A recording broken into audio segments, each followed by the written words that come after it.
Jingxin had always been different. Since she was a little girl, she saw the world in a way no one else could. Emotions weren't just invisible feelings to her. They were vibrant, swirling colors that danced around people's heads and shoulders. Joy shimmered as radiant gold, sadness dripped in deep blue, the most suffocating of all appeared as a thick, choking gray fog that seemed to swallow everything in its path. While others walked through life unaware, Jingxin was constantly surrounded by this ever-changing, invisible storm of color, feeling the weight of every emotion in the room. On the day of the National College entrance exam, the most important test of her life, Jingxin entered the examination hall and was immediately struck by the intensity of the atmosphere. The room was packed with students, each one radiating their own storm of nerves and hopes.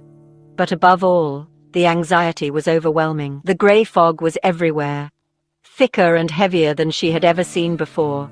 It pressed down on her chest, making it hard to breathe, and seemed to muffle every sound except the frantic beating of her own heart.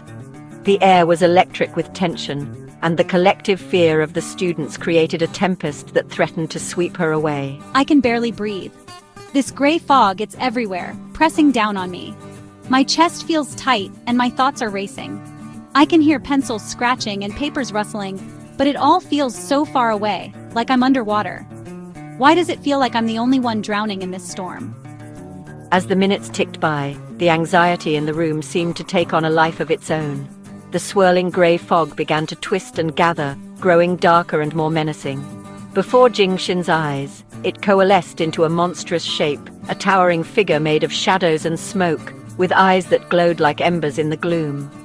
This was the Anxiety King, a creature born from the collective fear and doubt of every student in the hall. It loomed over the desks, feeding on their worries, growing stronger with every anxious thought. You cannot hide from me, Jingxin. I am every fear, every doubt in this hall. I am the voice that whispers you are not enough, the shadow that follows you when you try to be brave. You feel me in your trembling hands and your pounding heart. I am always here, waiting for you to falter. Jingxin's own calm, which she had worked so hard to build, was being shredded by the creature's presence. Its grey tendrils snaked through the rows of desks, making students fidget and squirm, but it seemed to focus all its attention on her. The Anxiety King fed on her fear, growing larger and more powerful with every shaky breath she took. She could feel its cold gaze fixed on her, rooting her to her seat, making her doubt everything she had prepared for. Why do I feel so nervous? My hands won't stop shaking. I studied so hard for this, but now it feels like all my knowledge is slipping away. What if I fail? What if I let everyone down? Outside, storm clouds gathered over the school, mirroring the turmoil inside the examination hall. The wind howled against the windows, rattling them in their frames, as if the world itself was echoing the chaos within. The storm had arrived, both inside and out, and there was no escaping it. And at the very center of it all sat Jingxin, caught in the eye of the storm. The Anxiety King loomed over her, its shadow stretching across her desk, threatening to swallow her whole. In that moment, Jingxin struggled to remember who she was beneath the fear, her hopes, her dreams, and the strength she had always carried within. The battle was just beginning, and she would have to find a way to face the storm, or be lost in the grey fog forever. In her panic, Jingxin reached for her jade pendant, her anchor and shield against the world's emotional noise. Where is it? No, it can't be gone. The red string was broken. The pendant was lost. Without it, she felt utterly exposed. Lost your precious charm, have you? Now you are truly mine, Jingxin. The Anxiety King grew stronger, its grey aura pulsing. Jingxin's last sliver of control shattered. I can't do this. I have to get out. She fled the hall, running blindly through the city, chased by the grey fog of anxiety. Eventually, she found herself on a quiet mountain path, lost, breathless, and defeated. Jingxin stumbled upon a small temple. An old Taoist priest, Master Chang, greeted her. The wind has blown a frightened sparrow to my doorstep. Your three souls are not at home. He explained, fear scatters the heavenly, earthly, and life souls. To find peace, she must call them back. Place one hand on your heart, one on your belly.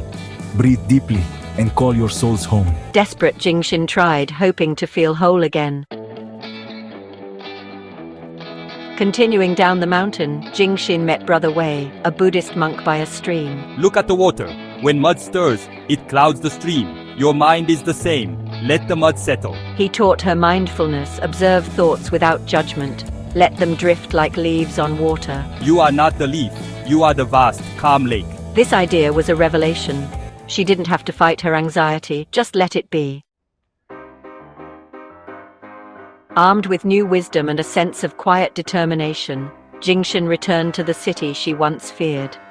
The streets bustled with life, but beneath the surface, she could feel the familiar tension rising. She knew the challenge ahead would not be easy, but she was ready to face it with the tools she had learned. The Anxiety King waited for her, looming larger than ever before, casting a long shadow over the city's bright colors.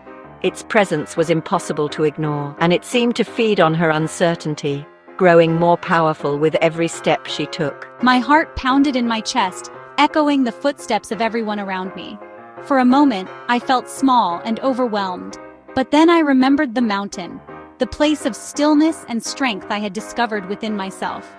I remembered how steady and unmovable it felt, even when storms raged around it.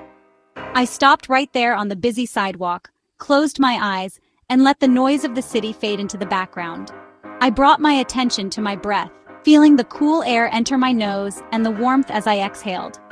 Each breath was a gentle reminder that I was here, in this moment, and that I could choose how to respond. She used the breathing anchor, inhale, hold, exhale, just as she had practiced. With every cycle, she grounded herself more deeply in the present.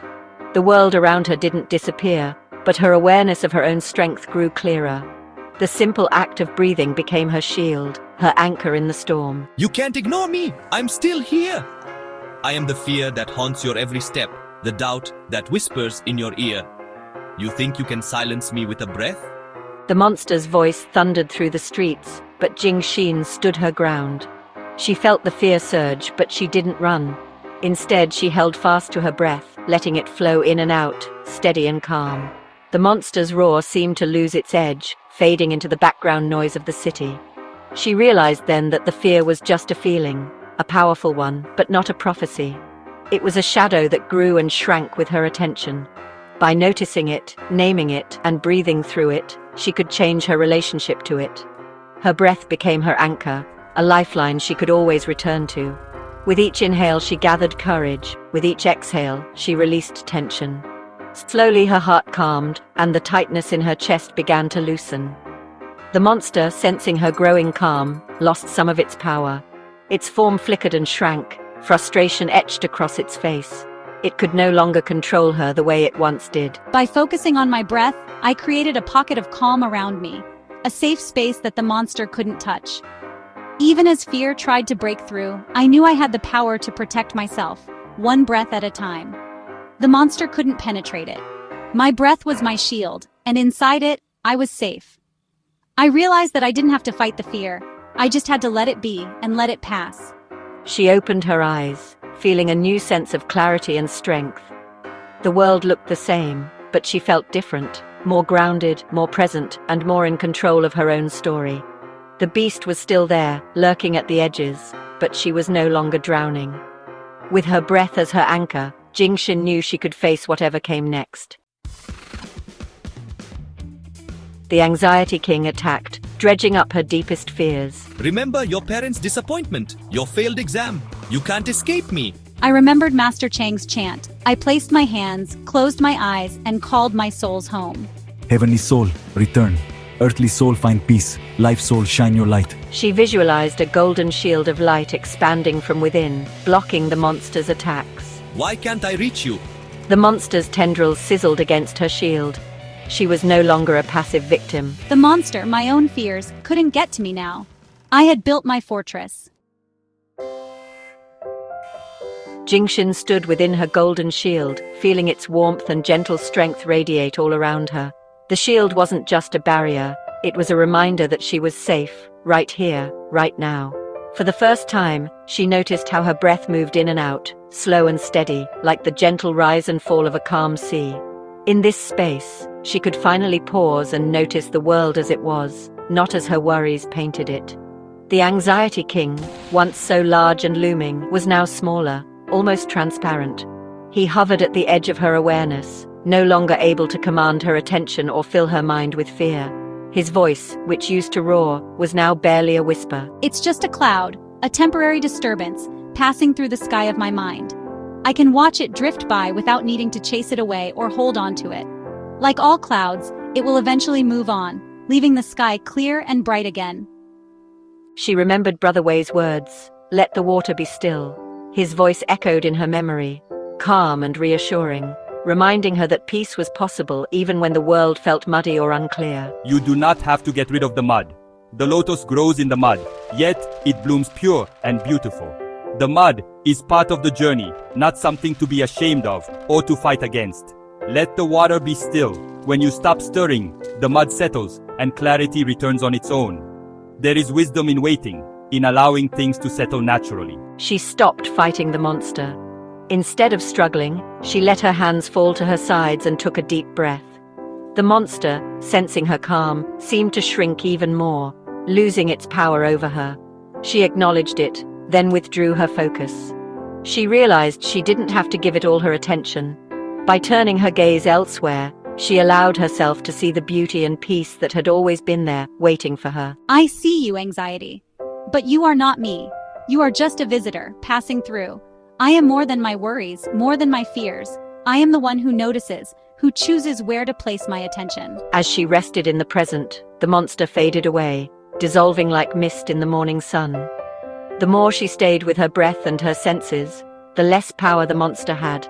The oppressive grey vanished, replaced by vibrant colors. The world around her seemed to come alive, filled with light and possibility. Every color felt brighter, every sound clearer. I hadn't found my pendant, but I'd found the compass within myself.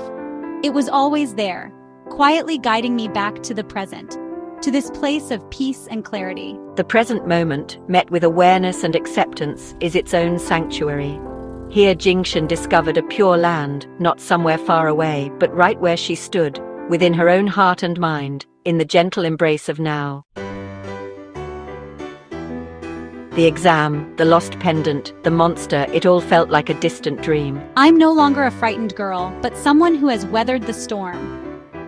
The anxiety king may return. Stress and fear are part of life. But now I'm not afraid of the clouds. I am the sky, vast and unchanging. She had tools, the breathing anchor, the three souls chant, the mind's lake projector. The jade pendant was just a reminder. The true compass is within me. True strength is knowing how to respond to fear, to stand firm and say, I am here, I am breathing, and I am whole.